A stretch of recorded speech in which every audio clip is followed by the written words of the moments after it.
The Catholic channel Sirius XM 129 presents Sounds from the Spires with Dr. Jennifer Pascual, music director of St. Patrick's Cathedral. And you're listening to Sounds from the Spires on the Catholic channel of Sirius XM 129. I'm Dr. Jennifer Pascual, your host, and we have a number of guests today. It's really wonderful to have a group rather than having a one-on-one conversation. The one-on-one conversations are great, but it's really wonderful to talk about an orchestra, a period orchestra, and the conductor and founder and the musicians that are involved. And Carly, who set this up, thank you to Carly for doing that. And so today we're talking about the American Classical Orchestra, and Thomas Crawford is the founder and the conductor, and Carly McIlvaine York is the manager of operations. We'll just call you manager. So Carly is the manager, and then we have Jeremy Reiser, who is a violinist, and then Linda Tsatsanis, who is a soprano. So thank you all for being here on Sounds from the Spires today. It's a pleasure. Yeah. And you all have a concert coming up, and we'll spend some time talking about that. But perhaps, Thomas, you can speak first. Tell us about the American Classical Orchestra. You founded it, and you're the conductor. Tell us about your group and the period instruments. It was founded in a parish church, hence all these years later, 39 years later, doing a concert like this on December 14 at Corpus Christi Church here in New York. I have a long background in church music and have been a full-time church musician much of my life. And the orchestra, the American Classical Orchestra, started as an accompanimental body for Bach cantatas and things like that, oratorios that we would do at our parish, which was in Connecticut. And eventually the orchestra took on a separate board and a separate identity and had instrumental music, of course. But in my heart and in my mind, I've always seen it as a sacred music body. And so we, more than maybe any other small arts organization, professional period instrument orchestra, do more than would be the norm of sacred works. Right. So Jeremy Reiser has been a violinist with the group all along, and he graduated from Juilliard and spoke to me about wanting to start an organization that would perform sacred drama literature that had not, had been, I wouldn't say lost, but, on the shelves for centuries. And it sounded like a great idea to me. And we always mused about being able to collaborate because we share instrumentalists and singers. And Jeremy has had a 10-year run already with the Academy of Sacred Drama. And I've been a fan ever since. So this is our first official merge. Wonderful. And how long has the organization been in existence? American Classical Orchestra. Yes. This is our 39th season. Wow, 39. I was in college. I was Jeremy's age when I started this. It helps to start young. Yeah. And so, Jeremy, you've been with American Classical Orchestra from the beginning? No. That's right. Well, not for 39 years. No, I was going to say. From my beginning. From your beginning, yeah. Yes, Yeah. From my beginning. Yeah. And what's it like for you to play a period instrument versus a regular violin? And maybe could you tell the people who may not know the difference between a period instrument and a regular violin, what the difference is? Well, the body of a violin that you might see in a symphony orchestra versus one that we'd play with the American Classical Orchestra, they're basically the same. The wooden body, but the strings, the insides, the neck, all these things have changed on the violin through time. And so when we play maybe a Beethoven symphony or a Mozart symphony with American Classical Orchestra, we'll have gut strings on our instruments and a different kind of bow that would have been more appropriate for the period. And there's a range of what people actually use because there was less standardization at that time. And they behave differently. I mean, the strings, the articulations, the feel on the strings, the sort of sound and resonance that comes from the instruments, they're all very different. And anybody who shows up will hear quite a difference from what they might be used to in another context. Right. Yeah. And so the gut strings, you're talking about gut strings versus metal strings. What kind of gut strings are gut strings for the layperson? Yeah, they're usually made out of sheep gut or or cow gut. That's most typical. I know there's talk about cat gut, but that's not something that anybody uses. Yeah. And Jennifer, it's Tom Crawford. The winds and brasses are also profoundly different. We did a Beethoven Sixth Symphony a few days ago here in New York, and the clarinet that you see has only 5 keys, whereas a modern clarinet in the Philharmonic or Broadway has 30. Wow. And so the instruments over time have became denser, louder, more complex, and not so. So we believe that more was lost than gained by these modernization of the instruments. And that's really the orchestra's purpose. It is a worldwide purpose, though. If Jeremy had been born the year I was born, he would have found that finding someone to even teach him techniques in Baroque violin playing would be difficult. There were a few places you could go. But now, most conservatories worth their salt throughout the world have full performance degrees in playing period instruments. Yeah. It's really another world, and a very interesting one too. I don't profess to be a brass player, but I did play French horn at one point in time, and I appreciate the valves because you can make so many more notes than you could without valves. And for people who don't know, if you don't have valves or the keys to depress, you have to use your lip to do everything. So I appreciate all the work that you all do with the period instruments. It's amazing. You'd be playing on a hunting horn now, which is hard for people to believe. And yes, it's more treacherous in its way, but it's also a thinner sound. A modern French horn, if you really ask them to wail, blow it all out, they could clear the stage with the amount of sound. Yeah. Let's take a listen to some music, and we'll continue talking to Linda and Tom and Carly and Jeremy. This is the Allegro movement from the Giuseppe Torelli Trumpet Concerto in D major. And this is on the recording A Baroque Christmas in Germany. And it's a wonderful recording of the American Classical Orchestra.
And you just listened to the Allegro movement from the Giuseppe Torelli Trumpet Concerto in D major, and that is from the recording A Baroque Christmas in Germany. And you're listening to Sounds from the Spires on the Catholic channel of Sirius XM 129. I'm Dr. Jennifer Pascual, your host, and we're talking today to Tom Crawford, who is the artistic director and a founder of the American Classical Orchestra. We've got Linda Tatsanis, who is a soprano, and Jeremy Reiser, who is a violinist, and Carly McIlvaine York, who is the manager. And so it's wonderful to talk to all of you today. And we're talking about period instruments as well. Linda, as a soprano, How does it affect your singing to be accompanied by period instruments? I think everything is like slightly lower, but then you also have to do some pitch differences that you wouldn't do at A440 with a regular orchestra. How does that work for you? Yes. So what you're referring to is Baroque pitch, which is typically at 415, which is a semitone down from 440. At A is 440, A 415. And yes, that certainly makes a difference. It's a half a tone. What makes more of a difference for me as a singer is what we were talking about, the tonality of these instruments, being either not as many valves on on the brass and wind instruments, and then gut strings. The sound of gut strings is very different than steel strings. Mm. And it means as a vocalist, you can do so much more expressive, use more expressive elements with your voice to play around with that sound, because you're not having to sing over a large, sound of instruments. It's more intimate setting, and it means that you can sing with a more breathy sound when you're talking about size or whatever the text may be. And that's just very exciting as a singer, that you get to use these other techniques to really get into the text of what you're singing. Very interesting. And it's like a silvery sound. I don't know how to describe it, and I would imagine that your voice matches that silvery sound. That's how I kind of conceive it, I guess. Yeah, it opens up so many more colors that you Yeah. get to use as a singer. And it was same for the string instruments. They have, I hope I don't speak for Jeremy, but I feel like the colors that you can get from gut strings is very different Right. than the range that you could get from steel strings. Yeah. How long have you been singing with the American Classical Orchestra now? Well, I moved to New York right before everything shut down. Oh. So my timing, so I started singing kind of as things started coming back. So I want to say maybe 2021 was the first time I sang with the orchestra. Right. Yeah. Wonderful. And there is a concert coming up. It's on December 14 at 7:00 p.m. at Corpus Christi Church, which is 529 West 121st Street between Broadway and Amsterdam. So if you happen to be in the New York area on December 14, please, by all means, check it out. If you are interested in tickets with the Carly, would the website be the best place to go? Absolutely. You can go directly to our website, which is www.aconyc.org. And the homepage will show you all about this particular concert, Gesù Nato. Yeah. And so that's really exciting that this whole concert then is entirely, everything you perform is period instruments, correct? Everything. Yes. Yeah. Yes. And this particular concert has music that no one sitting in the audience will ever have heard before. Right. No, I was was say reading... ever. Somebody presumably heard it 250 years ago. Yeah, no, it's really interesting, the programming. We'll talk about it in a minute, but I did not recognize these works myself just looking at the titles, and so it'll be interesting to hear about them. So is there at the door purchase possible, Carly, if people are interested in showing up to the concert, or they have to do it on the website? It really would be best if they did it on the website. You could always call our office the day of the show to see if there's any remaining, and we can hold them at the door for you. So our office number is 212-362-2727. Okay, wonderful. And again, it's Thursday, December 14 at 7:00 p.m. Gesù Nato, a Christmas oratorio. That's at Corpus Christi Church, 529 West 121 Street, between Broadway and Amsterdam. Go to aconyc.org, American Classical Orchestra, and you can get tickets there. entirely period instruments, and everybody we're talking to today here on Sounds from the Spires will be there. And Tom is the artistic director and founder, so it'll be a wonderful concert. Before we talk about the content of the program, let's listen to a little bit more music. And this again is from A Baroque Christmas in Germany, and that is the American Classical Orchestra. This is a little bit of the Heinrich Schütz Hodie Christus Natus Est.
And you just listened to the third movement of the Giuseppe Torelli Trumpet Concerto in D major.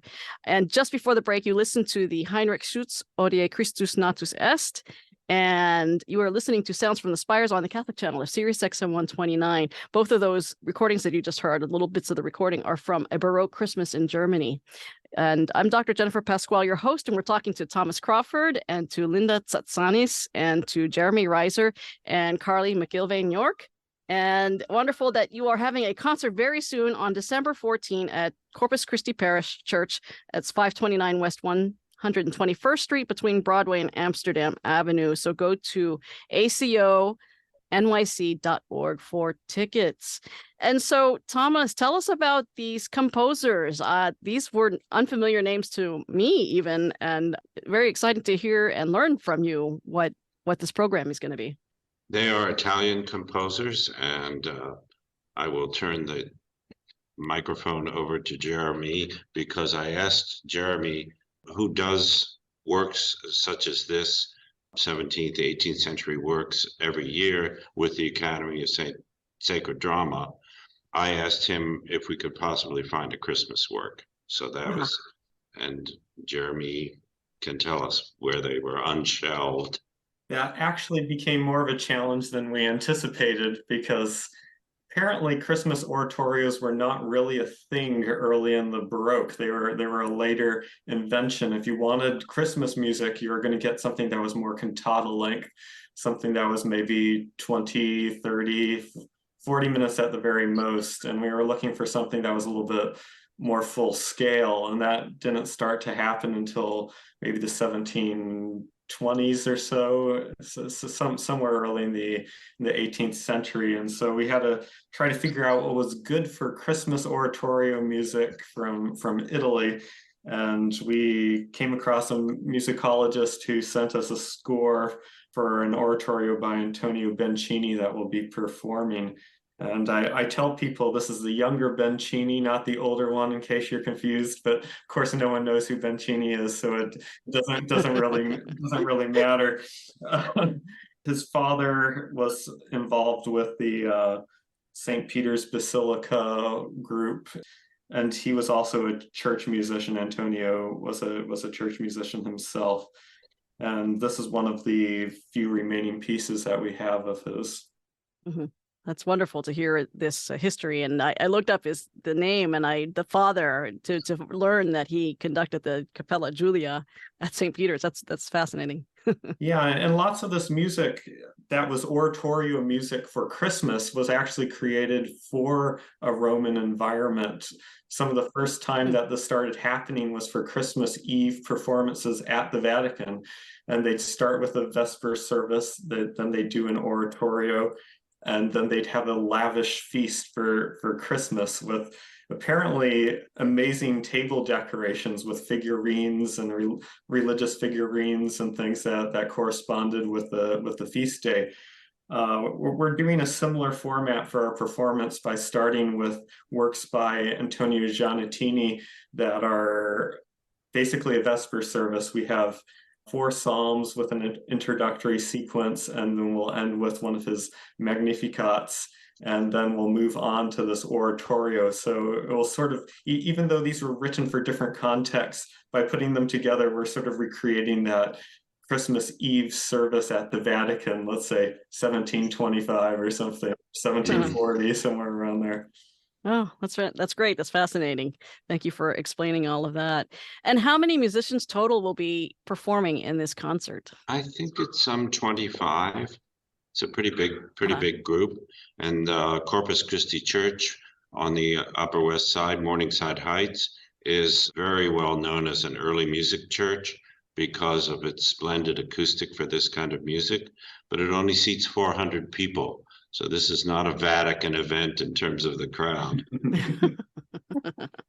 Yeah. And Linda, are you the only soloist singer, or are there going to be others singing? No, there are others singing with me. There are 3 main characters, all of us shepherds. And actually, the others that join us for a few choruses are also shepherds. But there are 3 main soloists for the concert. Mm-hmm. And what are their voice parts? there is a mezzo and a tenor. That Uh-huh. And Fabulous. I was going to say, what are your arias like? Yeah. Are they difficult? Are there a lot of runs? What's the music yeah, like? it's pretty florid. Yes, the main story is told through recitative, and the three characters interact through this recitative, and then there is our moment to shine through yes, rather florid arias. Oh, that's really wonderful. I'm sure it'll be beautiful. And you mentioned 25 musicians. What is the breakup of the orchestra? How many on a part, and what instruments are being used? There are the standard string instruments, violins, viola, cello, bass, and there is a theorbo, which is a lute-like, guitar-like instrument with a long neck. There, in the so-called continuo section, there is a harpsichord, there is an organ, there are 2 trumpets and 2 oboes. Wonderful. Yeah, and that's a lovely space, Corpus Christi, and the acoustics are great in there. Yes. Yeah. So again, we're talking about the concert that is on December 14. That's a Thursday at 7:00 p.m. at Corpus Christi Church at 529 West 121st Street between Broadway and Amsterdam. So if you are interested in hearing the American Classical Orchestra, Jesu Nato, a Christmas oratorio, conducted by one of our guests today, Thomas Crawford, and our other musicians here with us today, Linda Tsatsanis and Jeremy Risor, and manager Carly McIlvain New York. Go to aconyc.org for tickets, American Classical Orchestra. And you can read all about them too. I wish we had a little bit more time to talk about everything you're doing, but we want to also promote this concert as it's almost Advent. I can't believe that Christmas is almost here. And so you're helping people to prepare for that musically. And so thank you for all you do. Let's take a little listen now to a little more music. And this is the Willkommen Süßer Bräutigam. And that is by Vincent Lubeck. And it's just an Advent piece. It's a specific Advent piece. Yeah, great work. A Baroque Christmas in Germany. This is Vincent Lubeck and Willkommen Süßer Bräutigam.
And you just listened to the fourth movement of the Giuseppe Torelli Trumpet Concerto in D major.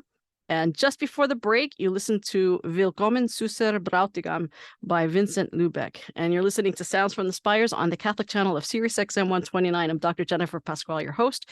We have with us Thomas Crawford, who is the artistic director and founder of the American Classical Orchestra, Linda Tsatsanis, who is a soprano, Jeremy Reiser, who is a violinist, and Carly McIlvaine-York, who is also a singer, but the manager of the American Classical Orchestra. So thank you all for joining. And if you just joined us, the concert is on December 14 at 7 o'clock p.m. That's a Thursday at Corpus Christi Church. The concert is Gesù Nato, a Christmas oratorio. And the address is 529 West 121st Street between Broadway and Amsterdam Avenue.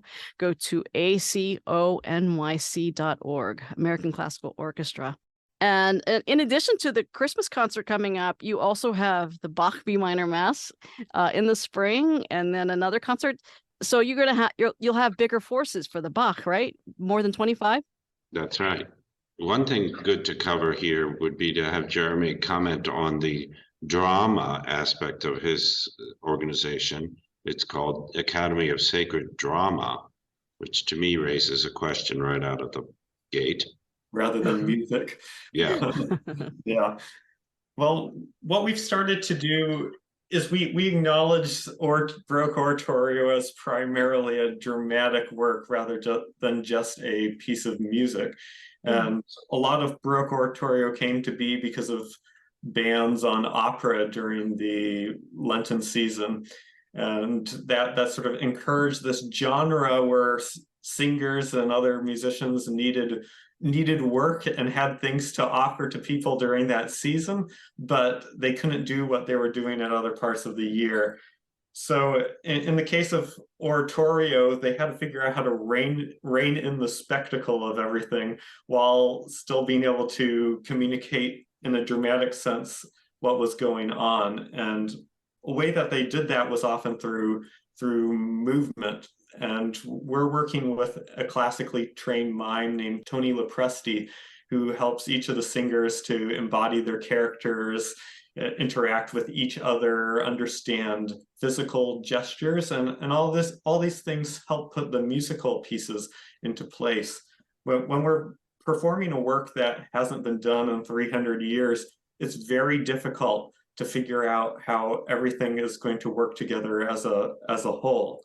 If you're preparing a piece by Bach, you can go on Spotify or on YouTube or anything that you like and get 5 different recordings of anything. And when you're preparing it, you can choose your own path, but you have options to draw from. When we're doing these works completely from scratch, we have to try to envision the entire thing as a whole. And movement really helps with that. It helps us embody what's going on. It helps us to speak a believable human language that communicates the meaning of the text. I know Linda also mentioned this sort of interplay between recit and arias. So most of the action is going to happen in more speech-like sections that are the recitative, and the arias sort of expound on those sections. They're the emotional underpinnings to help you explain what's going on in the action. And I wanted to read just briefly just one of those arias to give you an idea of this sort of poetry that goes along with these arias. So one of the shepherds is speaking and says that after the angel appeared to the shepherds to declare that they should go to Bethlehem, this is what the shepherd was feeling. In that moment, many feelings awakened in my heart, of hope, of grief, of happiness, and of pity. I hoped from the infant God forgiveness for my failings. I bewailed them and at once rejoiced, for greater than so many faults, his goodness shone.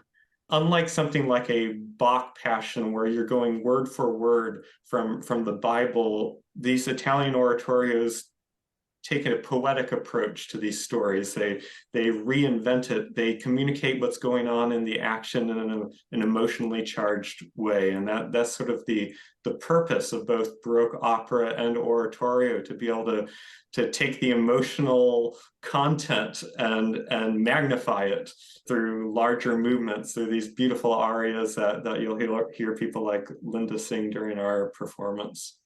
Wow, thank you for that explanation. It's learning a lot from you just listening to you speak. Go ahead, Tom. Copy that, Jennifer. Linda, with all of this, the dramatic movement, does that mean you have to memorize the music? Thankfully, we have chosen not to memorize. That's a lot to memorize. It is a lot of Italian. But, we hope to be as off book as possible. But what is great about working with Tony is getting it into the body, even though the music will be in front of us, having it also in one's body, and working with someone who can, help you explore that. It does really make a difference in how it is perceived by the audience. And we had a session with him back, I guess, in August. And I'm just so excited to work with him. He's just fantastic. Yeah, it's very exciting. And I think the audience will really respond well to it. Yeah. Usually when you see orchestras, they're wearing all black or tuxedos or whatnot. What color are you going to wear when you sing? Well, we just started talking about costume and what we were going to do. So it hasn't really been decided, but I think we're going to look a little, us singers at least, will look a little shepherd-like, but I can't speak for the orchestra. Yeah, wonderful. Thank you for that. And going back to the period instruments, do all of the players, I guess you all naturally play the period instrument and everything. Does it take a little bit of time to gel together as you come together for the first time or the first rehearsal, or is it a natural fit? Well, in people who do early music play for a number of organizations, and so each time you come back to an organization, there's always going to be a period of memory, institutional memory, as you remember who you are as a group. So that's one of the conditions of the job. But in something like the American Classic Orchestra, where it's such a strong group as a whole, everybody knows their place within the group. You can immediately get back into that cycle, and people know what to expect from their fellow musicians. They know what sort of sounds and what sort of movements and what to listen for when they're playing in a large ensemble. Mm-hmm. We did an oratorio by Giovanni Bononcini, La Conversione di Maddalena, about Mary Magdalene, and we had a couple of singers, a soprano and a mezzo-soprano, singing a duet, and also the mezzo-soprano singing an aria. Two very different types of music. So let's take a listen now to a little bit of Giovanni Bononcini's oratorio La Conversione di Maddalena. And this is Awet Anne Michael, soprano, as Mary Magdalene, and Jana Kritz as mezzo-soprano, acting as Mary's sister, Marta, in the duet from Act 1.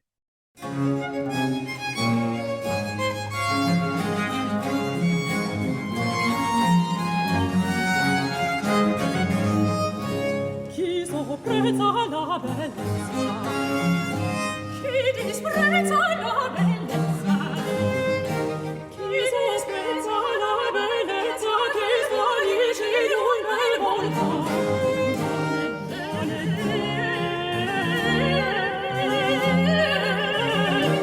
Io dico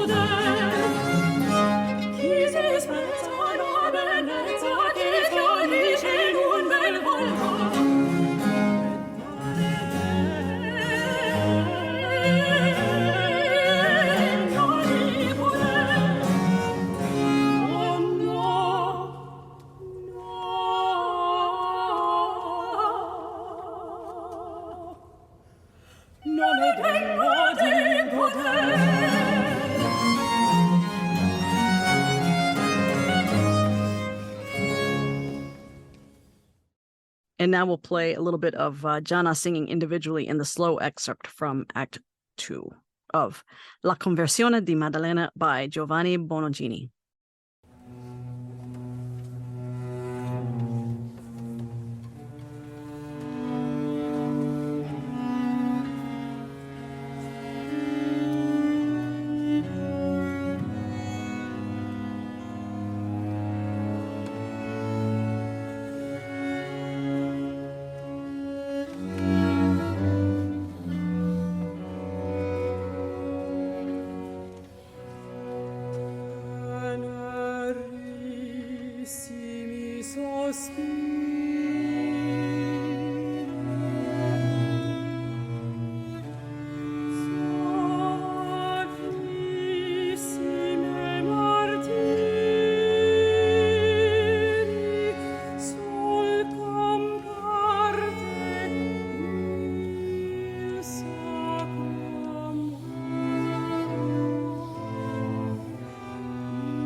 And you just listened to a little bit of Giovanni Bononcini's oratorio, La Conversione di Maddalena, which is a great representation of what you'll hear on the concert on December 14 at Corpus Christi Church.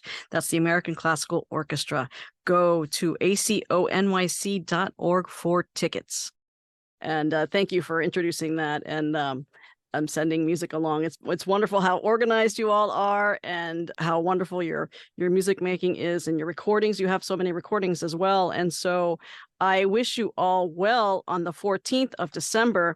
That's at 7 o'clock at Corpus Christi Church, 529 West 121st Street between Broadway and Amsterdam. It's a Thursday night. If you're interested in tickets, go to aconyc.org for tickets for the American Classical Orchestra. We have about a minute and a half left. Does anybody want to say any last minute words real quick before we say goodbye? Wish we could talk more because we could certainly talk for another hour. Tom, maybe as the founder? Well, yeah. I mean, the birth of Christ is it has inspired musicians forever. And so for me to discover a new piece where the whole narrative is about this miracle of Christ coming into the world and what people did to be, write inspirational music that would attract people to listen to the story. Mm-hmm. It's just beautiful. Yeah. I'm very much looking forward to it. If I can add too, it's a very personal reflection of the story that you don't necessarily get in, say, a piece like Messiah, where it's, yes, the telling of the story of the birth, but it's very personal from all three shepherds and the different reactions from all three. And it just makes that story even more beautiful and intimate. And I think the audience will really enjoy that personal experience, the intimacy of it, and relate to it. Yeah. Thank you all for your wonderful explanations of period instruments and period singing and explaining the great concert that you're going to have on December 14 at Corpus Christi Church. I invite everybody to go to aconyc.org to get tickets. That's Thursday, December 14 at 7 o'clock p.m. at Corpus Christi Church, 529 West 121st Street between Broadway and Amsterdam. It's Gesù Nato, a Christmas oratorio. Thank you to Thomas Crawford, the artistic director and founder of the American Classical Orchestra, to Jeremy Reiser, the violinist, soprano Linda Tsatsanis, and to Carly McIlvain York, the manager of the orchestra, and also for setting up today's interview. And thank you to Robert for editing. Stay tuned next week for Sounds from the Spires on the Catholic Channel. And before we end, we will listen to a little bit of Johann Rosenmüller's Sonata No. 9 in D major. Thank you all for listening. Have a great Thanksgiving, and stay tuned for Sounds from the Spires on the Catholic Channel of Sirius XM 129 next week. Have a great week.